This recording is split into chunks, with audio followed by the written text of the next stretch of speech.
결실이 많은 또 한 주간 되기를 주의로 축복합니다. 저는 도시에 살던 사람들이 가지고 있는 로망 중에 하나가 전원주택 사는 거라면요. 제가 물어봤어요. 왜 그걸 좋아해서 그러니까 바베큐 먹으려고요. 주로 거기에 꿈이더라고요.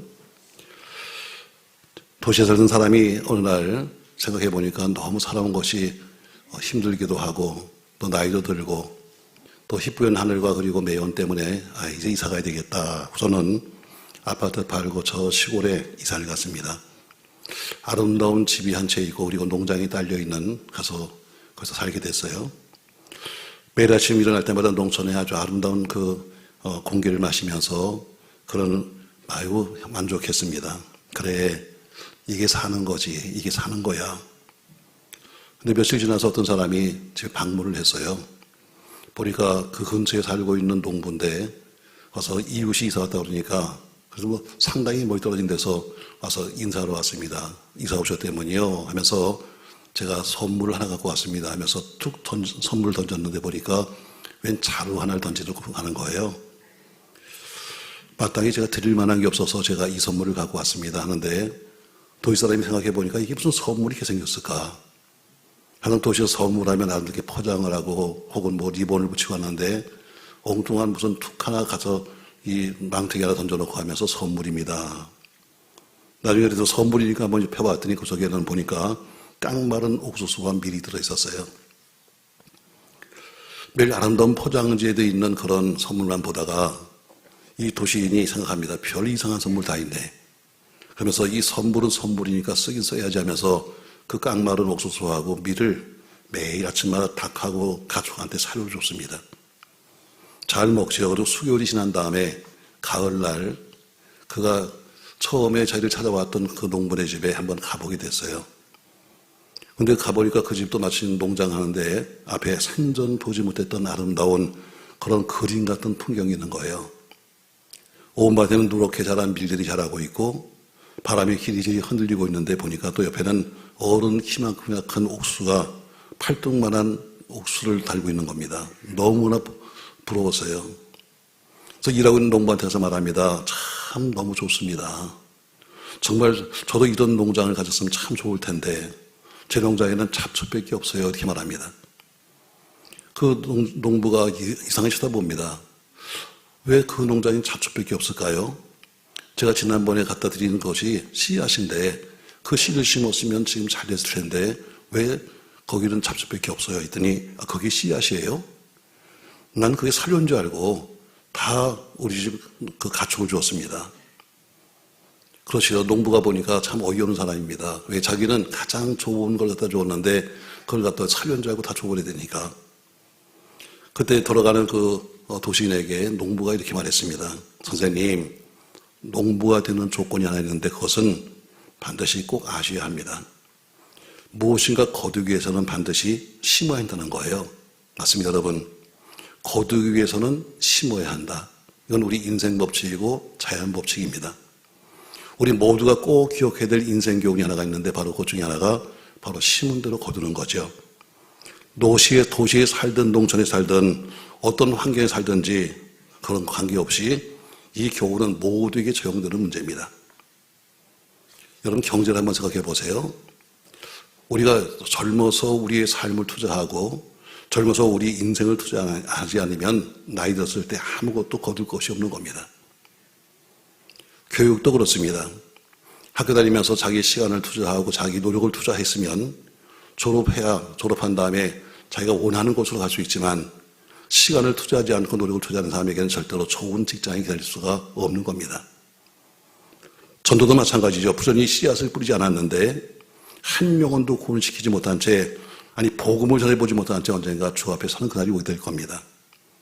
저 여러분이 이번 가을에 아름다운 것을 많이 거두기를 주의 이름으로 축복합니다.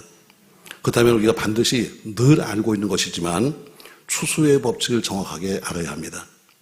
오늘은 사도 바울의 말씀을 통해서 우리가 기억해야 될 추수의 법칙을 오늘 3가지를 말씀하려고 합니다.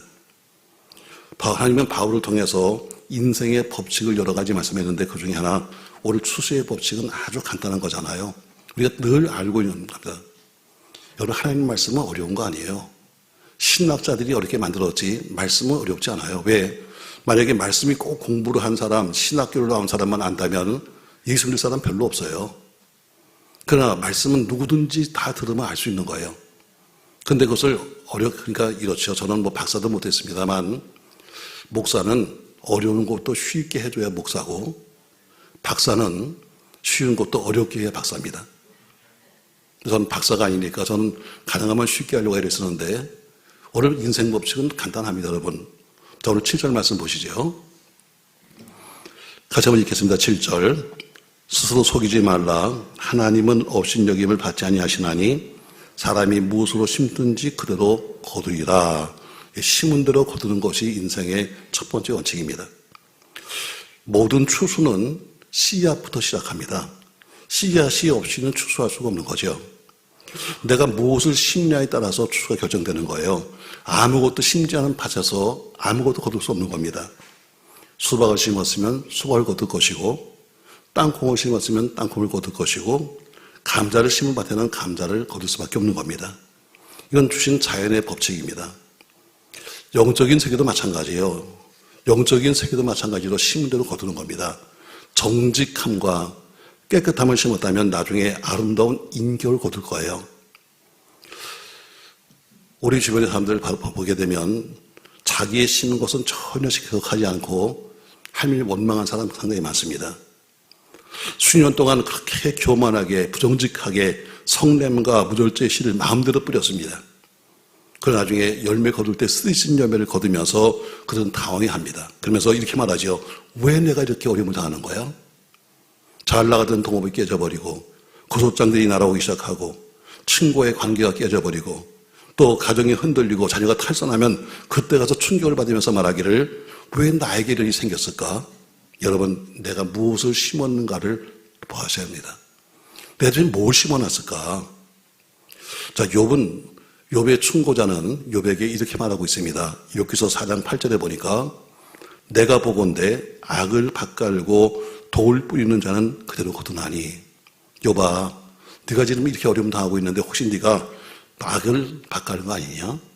네가 독을 뿌린 거 아니냐? 하면서 오늘 묻는 것처럼 오늘 욥기서 4장 8절에 보니까 욥의 친구가 한 얘기입니다. 내가 보건대 악을 밭갈고 독을 뿌리는 사람은 그대로 거둔다. 이렇게 말합니다. 이 말씀을 사도 바울은 이렇게 8절에 표현했어요. 8절 말씀 보시죠. 자기 육체를 위하여 심는 자는 육체로부터 뭘 거두고 썩어질 것을 거둔다. 왜 썩어진 것을 거둡니까? 왜 우리 자녀가 삐뚤어지고 왜 우리 가정이 이렇게 흔들리는 겁니까? 그 이유를 하나님이 정확히 말씀하고 있습니다. 내가 썩어진 것을 심었기 때문이다. 그리고 말하기를 속이지 말아라. 아니라고 말하지 마라. 사람들에게는 아닌 것처럼 말하지만 그러나 나를 속이려고 하지 마라. 이렇게 말하면서 오늘 썩어진 것을 심고도 영생을 거둔다면 자기 자신을 속이는 것이요 결국은 하나님을 만홀히 여기는 것이다. 이렇게 말씀하고 있습니다. 은혜의 시대에 산다고 해도 이 은혜는 바뀌지 않습니다. 우리가 구원은 아무런 우리가 조건 없이 받았습니다. 믿으면 구원을 받는 거죠. 그러나 구원을 받은 다음에는 역시 이 하나님의 법칙은 똑같이 적용되는 겁니다. 우리가 심은 것대로 거두는 겁니다. 그런데 이것은 감사하게도 긍정적인 면에서도 부정적인 면에서 똑같습니다. 자, 앞에서는 지금 뭐라고 그래요? 부정적인 면에서 얘기했잖아요. 네가 지금 잘못 독을 심었잖아. 이렇게 말하잖아요. 근데 오늘 6장 8절 하반절을 보세요. 성령을 위하여 심는 자는 성령으로부터 영생을 얻는다. 이렇게 말합니다. 아주 어릴 적에 우리 자녀들에게 적은 믿음을 부모가 심어놓습니다. 주일학교를 보내기도 하고 찬송가를 가르쳐주기도 하고 아이들에게 기도의 모범을 보이기도 합니다. 또 예배가 무엇인지 알려주기 위해서 아이들 예배당에 데려오기도 하고 또 하나님이 누군지 가르쳐줍니다. 그러면 그들이 훗날 자라서 뭐가 되는가? 믿음의 제목이 되는 겁니다. 자, 모세를 보세요, 여러분. 여러분, 모세같이 훌륭하신 분이 또 어디 있겠습니까, 여러분? 아마 학문적으로도 애굽의 최고의 학문을 배웠고 영적으로도 부족함이 없는 사람이죠.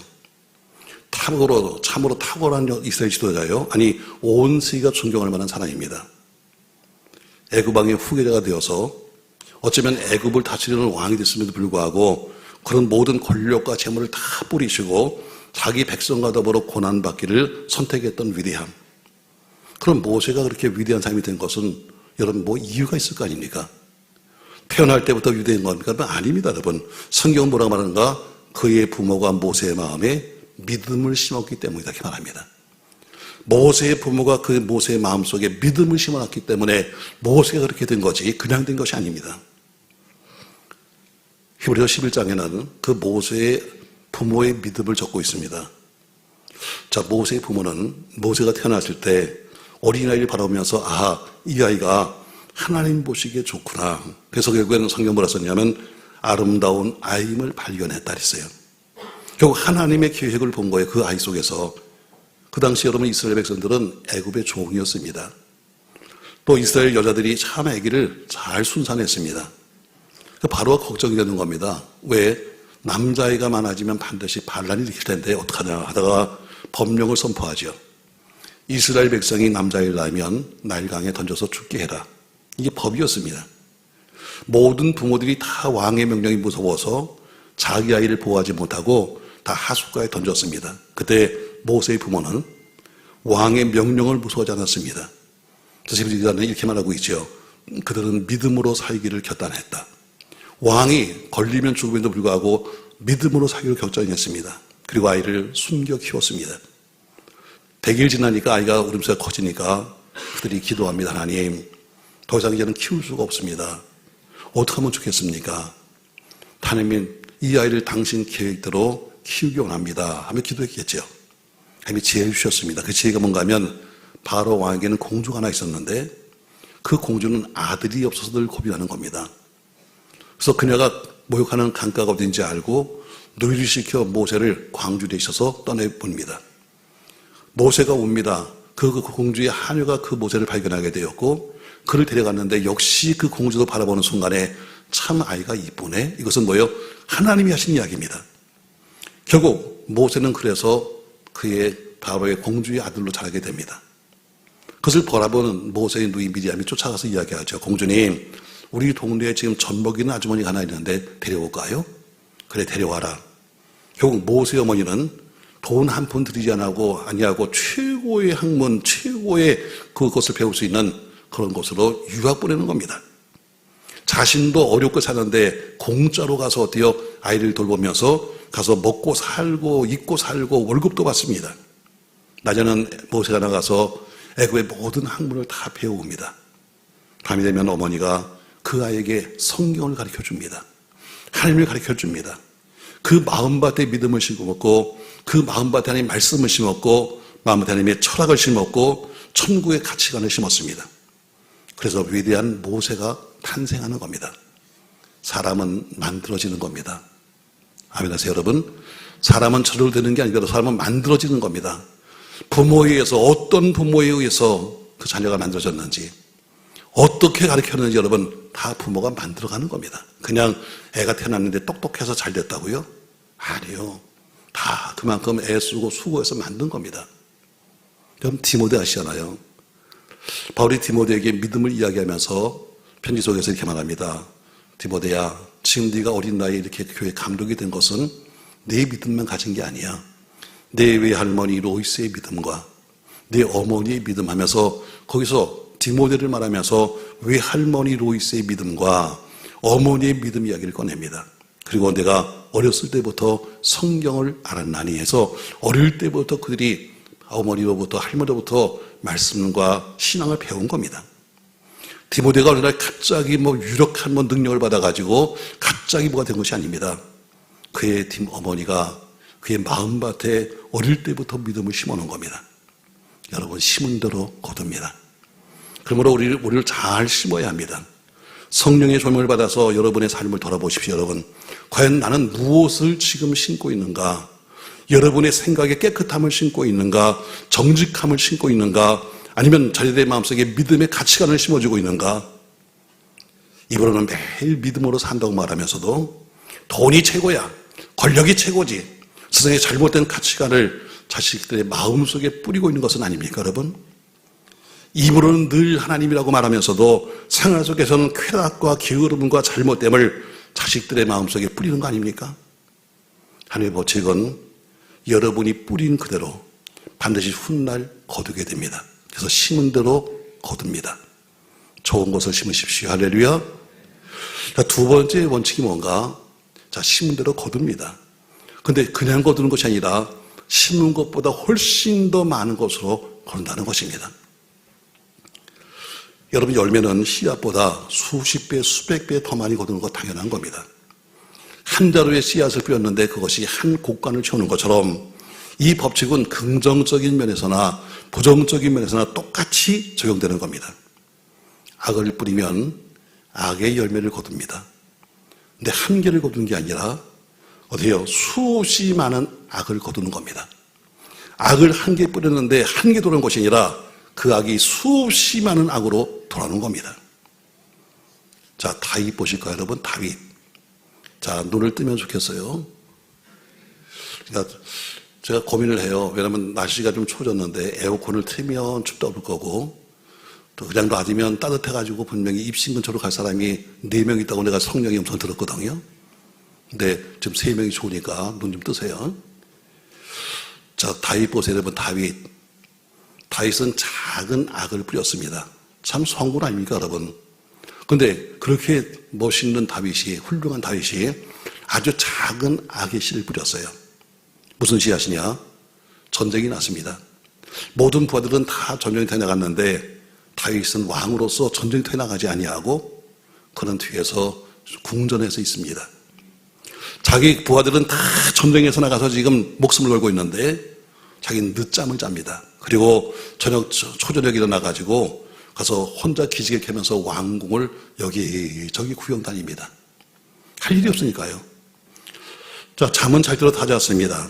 초저녁에 기지개를 켜고 일어났습니다. 그리고 어슬렁어슬렁 왕궁을 배회하다가 하필이면 그의 눈에 목욕하는 한 여인이 보이게 되었습니다. 그러면 일단 눈을 감아버려야 합니다. 아니면 눈을 돌려버려야 합니다.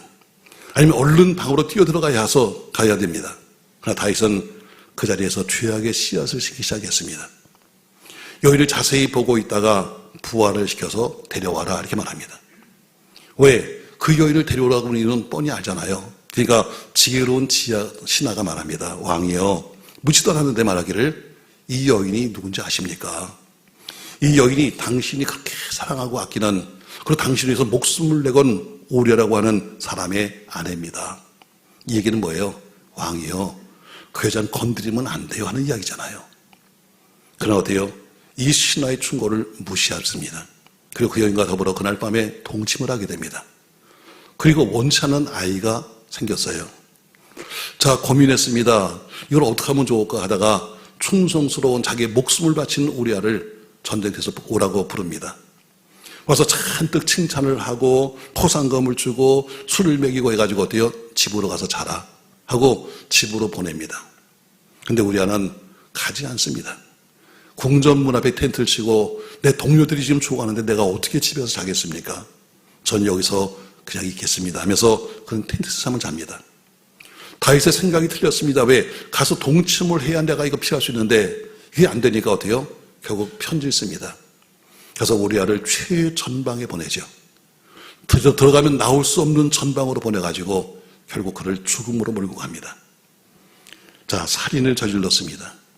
직접 자기 손이 아니었지만 그러나 그의 계략에 의해서 그는 죽었습니다. 그리고 그는 어때요? 불행을 심었습니다.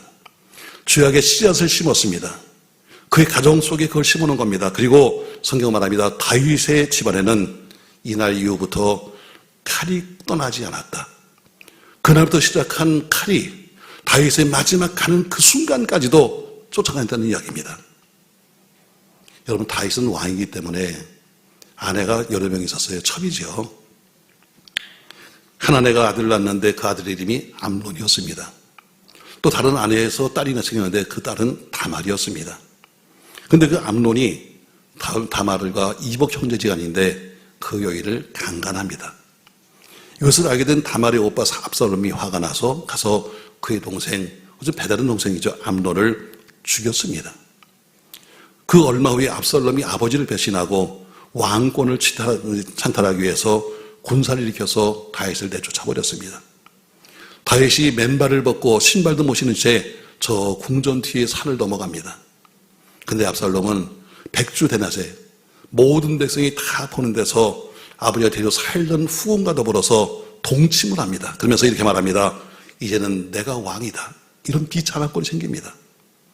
다윗은 그날부터, 그가 악을 심은 그날부터 죽는 날까지 그의 집안에 칼이 떠나지 않는 그런 불행을 겸하고 살았습니다. 악은 하나 심었는데 악의 열매는 수없이 거둔 겁니다. 여러분, 이게 법칙이에요. 우리 늘 좋은 것만 얘기하면서 여러분 심으세요. 30배, 60배, 100배를 거둡니다 말하는데 악도 마찬가지로 똑같이 악도 하나 심었지만 악의 열매도 30배, 60배, 100배로 열리는 겁니다. 사랑하는 성도 여러분, 하나 심으면 많은 것을 거두는 건 원칙이지만 선만 아니라 악도 똑같다는 것을 기억하셔야 합니다. 꼭 기억하세요, 여러분. 우린 늘 좋은 데만 써먹습니다. 헌금을 하세요, 뭘 하세요, 봉사하세요. 여러분 100배 거둡니다 하는데 악을 하나 심었음에도 불구하고 그는 어떻게 평생토록 그 가정은 행복하지 못했습니다. 왜? 한 번의 악 때문에요. 우리가 적게 심고 심보다 많이 거두는 것은 긍정적인 면도 동일합니다. 마태복음 13장에 보니까 예수님께서 천국을 비유하시면서 천국은 마치 겨자씨가 하늘 같으니 사람이 그것을 심어 자라서 나무가 되면 그것에 많은 새들이 와서 거한다 이렇게 말하면서 그 당시에 어떤 작은 씨 하면은 겨자씨를 이야기했는데 작은 겨자씨를 심었습니다. 근데 겨자씨가 어때요? 나중에 싹이 나고 그리고 자서 나무가 되었습니다. 그리고 그 나무에 새들이 와서 보금자리를 틀면서 쉼을 얻을 수 있다고 말했습니다. 여러분, 성령의 음성을 따라서 작은 선행을 행하고 자녀의 마음속에 지금 작은 것을 심어놓으면 나중에 거둘 때는 작은 것을 거두는 것이 아니요 훗날 하나님의 축복으로 수백 배나 더 많은 것을 거두는 것을 믿으시기 바랍니다. 자녀 마음에 심어놓은 작은 씨앗 하나가 자라서 집안 대대로 하나님의 영광을 누리게 될 겁니다. 오늘 내가 작은 씨앗을 심었는데 그것으로 인해서 여러분 주변까지도 함께 복을 받는 사람이 되기를 예수님의 이름으로 축원합니다. 여러분은 무엇을 심으시겠습니까? 당신이 무엇으로 심든지 심는 것보다 더 몇 십갑절 거두게 되는데 이왕이면 악을 심지 말고 꼭 선을 심기를 주의 이름으로 축복합니다. 과거에 어떠한 것을 심었던 간에 이제 함께 맡겨버리고 이제 우리가 들었으니 다시 한번 성령의 심기를 성령으로 심기를 주의 이름으로 축원합니다. 이럴 때 여러분에게는 분명히 심은 것보다 수백 배, 수천 배 많은 하나님의 축복을 누릴 겁니다. 하나님의 축복은 하나님의 추수 법칙은 간단합니다. 첫 번째, 심은 대로 거두는 거다. 두 번째, 그러나 심은 것보다 더 많은 것으로 거두는 것이다. 아멘. 세 번째 원리가 뭡니까, 여러분? 심은 다음에는 오랜 시간이 필요하다는 겁니다. 오랜 시간. 9절 말씀 보시죠. 같이 한번 읽겠습니다. 9절. 우리가 선을 행하되 낙심하지 말지니 포기하지 아니하면 때가 이름에 거두리라 이렇게 말합니다. 우리는 뭔가 좀 착한 일을 한다면 금방 보상이 오기를 원하고 있습니다. 그냥 뭐 라면처럼 말이죠. 그냥 당장 갖다 집어만 넣으면 팔팔 끓여서 나오길 바라고 있는데 여러분, 우리는 어린아이처럼 금방 뭔가 효과를 보기 원하고 있잖아요.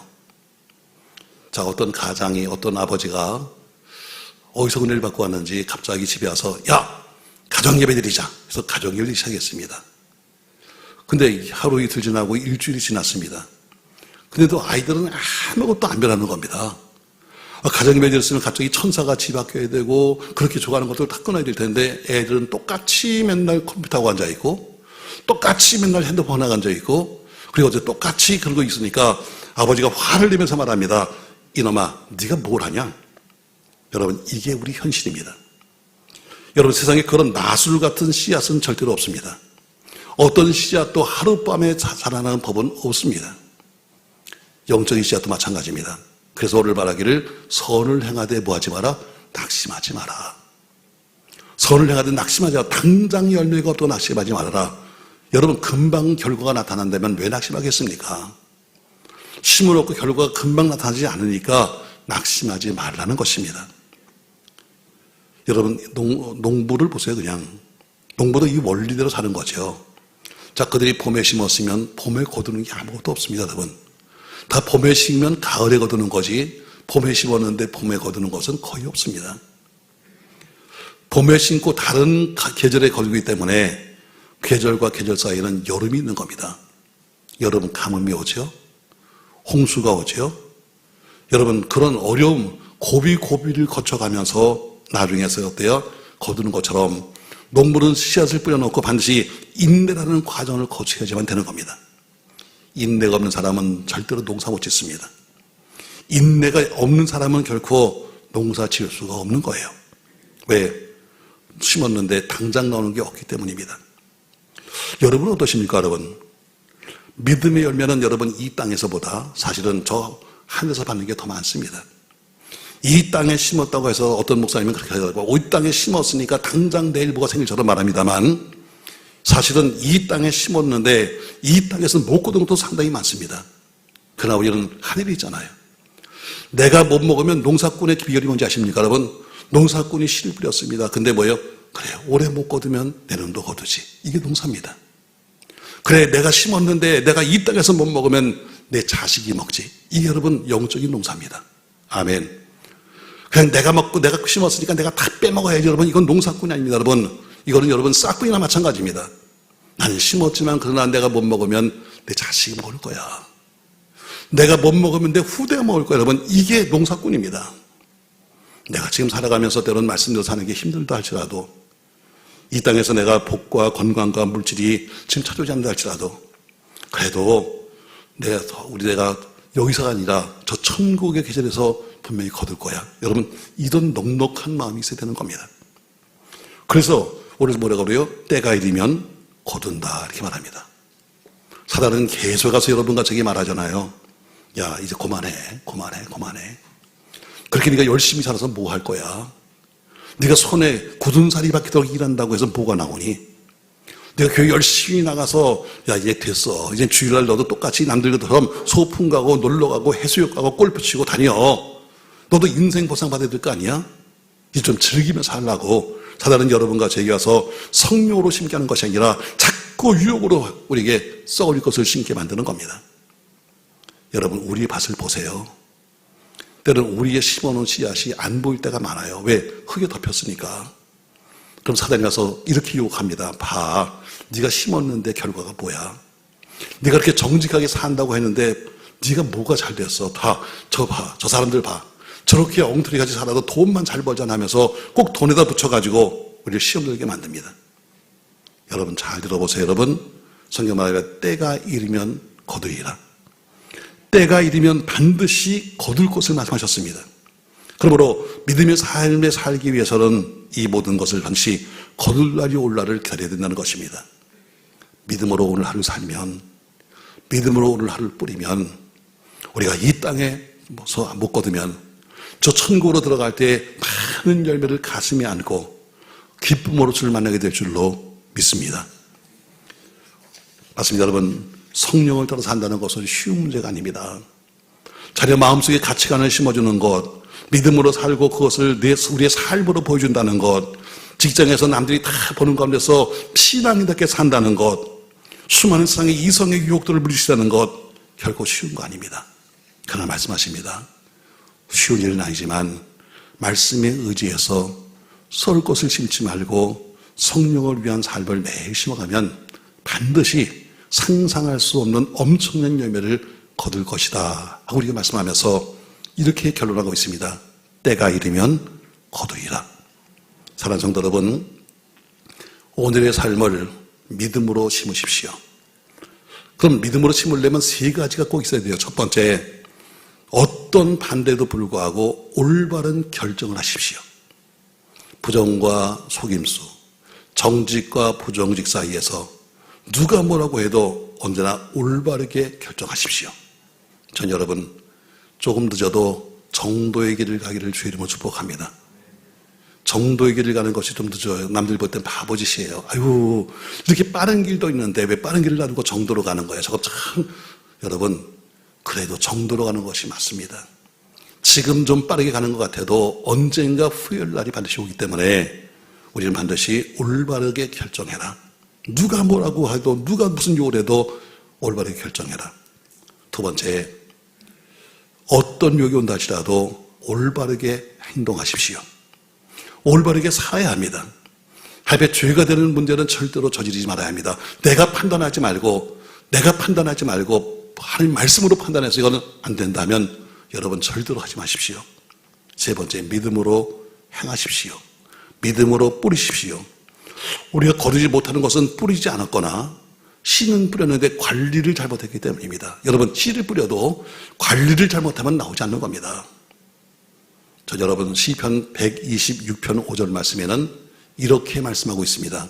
자, 말씀 같이 한번 읽겠습니다. 시편 126편 5절. 눈물을 흘리며 씨를 뿌리는 자는 기쁨으로 거두리로다. 6절. 울며 씨를 뿌려 나가는 자는 반드시 기쁨으로 그 곡식단을 가지고 돌아오리로다. 아멘. 이렇게 썼습니다. 반드시입니다. 이 약속은 변하지 않는 겁니다. 네가 지금 울며 씨를 뿌리지만 그러나 반드시 기쁨으로 넌 돌아올 거야. 여러분, 가장 쉬운 말씀을 했습니다. 가장 여러분이 늘 알고 있는 말씀을 제가 다시 한번 정리했습니다. 남은 인생 하나님의 법대로 살아서 우리 모두가 성령에 따라 아름다운 열매를 거두는 여러분과 제가 되기를 주의 이름으로 축복합니다. 제가 세 가지 예식이 있어요. 추수의 법칙이 뭐냐? 심은 대로 거두는 거다. 아멘. 뭐 이걸 모르는 사람 없겠죠. 여러분, 심은 대로 거두는 거다. 자막은 쉬지 말고 좀 보여주세요. 자, 저기 가면 입시를 잡고 해가지고, 자, 심은 대로 거두는 거다. 두 번째, 심은 것보다 어떤다? 더 많이 거두는 거다. 하나 심었지만 수백 개, 수천 개 나오는 것처럼 악을 하나 심었는데 악이 수천 개 나오는 거고, 선을 하나 심었는데 선이 수천 개 나오는 것처럼 심은 것보다 더 많이 거두는 거다. 세 번째, 반드시 오랜 시간이 있어야 거두는 거다. 오늘 심어놓고 당장 먹길 구하지 마십시오. 조금 늦어도 반드시 하나님의 때가 되면 여러분과 저에게 넉넉히 도실 줄로 믿습니다. 아무쪼록 믿음으로 잘 승리하고 아직까지 아무것도 심지 않았다면 지금이라도 심으십시오. 왜? 지금 늦었지만 그러나 지금이라도 심어서 내년 추수라도 거둬야 되는데 아유, 난 늦었으니까 끝났다는 사람은 평생 못 거둡니다. 제가 늘 말하잖아요. 사람은 다 실수할 수 있습니다. 사람은 다 실패할 수 있습니다. 사람은 다 넘어질 수도 있습니다. 그러나 전 항상 이렇게 말합니다. 넘어진 채로 있으면 실패자다. 그러나 일어나면 성공할 수 있다. 여러분, 아무것도 안심하고 낙심하지 말고 이제부터 신어가면서 다시 한번 믿음의 성공자가 되시기를 예수님의 이름으로 축원합니다. 고마우신 전능하신 아버지, 은혜를 감사합니다. 다 알고 있는 이야기고 다 우리가 외우고 있는 이야기입니다. 그러나 다시 한번 했습니다. 왜냐하면 알면서도 행하지 못하기 때문입니다. 또 자기 편에서 늘 자기한테 맞게 풀기 때문입니다. 심은 대로 거두는 것은 원칙이요. 그러나 심은 하나를 심었지만 그러나 거두는 것은 많은 것을 기억하면서 선도 심어놓으면 많이 거두고 악도 심으면 악이 많은 것을 열린다는 것을 기억해야 합니다.